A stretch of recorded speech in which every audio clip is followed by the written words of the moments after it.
Hello friends, welcome to my new another video. কেমন আছো সবাই? আশা করি তোমরা সবাই খুব ভালো আছো। আজ রবিবার, বাজে এখন সকাল 10:30।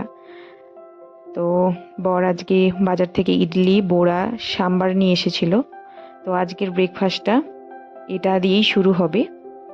আর আজকে সকালে অনেক কাজ ছিল, সেই কাজগুলো সেরে স্নান করে পুজো করে একেবারে সকালের ব্রেকফাস্টটা করলাম। আর কি বলতো, রবিবার যত ভাবি যে একটু ঘুরতে বেরোবো, সেটা আর হয়ে ওঠে না, কারণ রবিবার দিনটাই যেন বেশি কাজ থাকে। আর আমার ঘরের এই দুটো রুম পরিষ্কার করে সমস্ত কিছু গোছাতেই অনেকটা সময় কেটে যায়। দুপুরে রান্নাবান্না করে সব কিছু গুছিয়ে যতটুকু সময় বাঁচে, তখন আর কোথাও যেতে ইচ্ছে করে না। বর আজকে সকালে বাজার থেকে রুই মাছ নিয়ে এসেছিল। তো আজকে যেহেতু সকাল থেকে অনেক কাজ হয়েছে, আর সেরকমভাবে কিছু রান্নাবান্না করতে ইচ্ছে করছিল না, তাই ভেবেছি আজকে সজনে ডাঁটা দিয়ে মাছ দিয়ে ঝোল করব আর ভাত, ব্যাস এইটুকুই, আর কিচ্ছু না। আর তোমরা হয়তো আমার আগের ভিডিও দেখেছো যে ফ্লিপকার্ট থেকে আমি কয়েকটা ফ্লাওয়ার পট অর্ডার দিয়েছিলাম, সেগুলো আজকে বের করেছি। আজকে বর বাজার থেকে কয়েকটা ফুলের চারা গাছ নিয়ে এসেছে, সেগুলো ভালো করে টবে লাগিয়ে দিচ্ছে। আর এদিকে আমি রান্নাবান্না করছিলাম। চারা গাছের মধ্যে যতটুকু মাটি রয়েছিল সেগুলো দিয়ে তো আর হবে না, তাই বর নিচে থেকে মাটি নিয়ে এসেছে, ওগুলো চারা গাছের সাথে মিক্স করে একসাথে সেট করবে। আর এই টবগুলোকে বারান্দাতে ঝুলিয়ে রাখবো।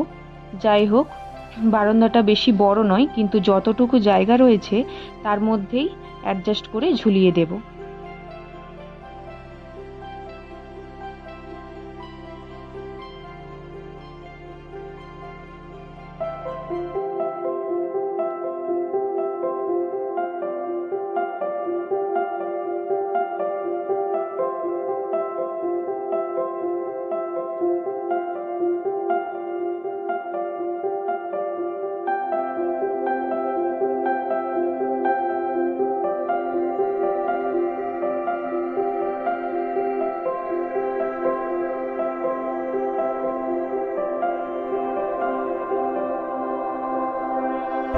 প্রত্যেকটা চারা গাছ ভালোভাবে লাগিয়ে নিয়েছে, ভালোভাবে সেট করে এবারে এগুলো বারান্দাতে ঝুলিয়ে দেবো।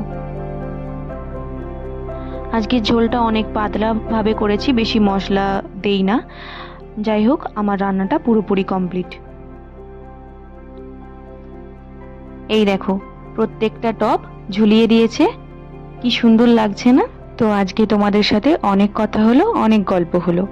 কথা বলতে বলতে রান্নার পর রান্নাঘরটাকে পুরোটা পরিষ্কার করে গুছিয়ে নিয়েছি। বর স্নানে চলে গিয়েছে, ততক্ষণে আমি খাবারটা সাজিয়ে নেব। আজকের ভিডিও তোমাদেরকে কেমন লাগলো তোমরা অবশ্যই কমেন্ট করে জানাবে। আজকের ভিডিও এখানেই শেষ করছি, আবার দেখা হবে পরবর্তী একটি নেক্সট ভিডিও নিয়ে। ভিডিওগুলো ভালো লেগে থাকলে লাইক, শেয়ার অ্যান্ড সাবস্ক্রাইব করে দিও। সবাইকে টাটা।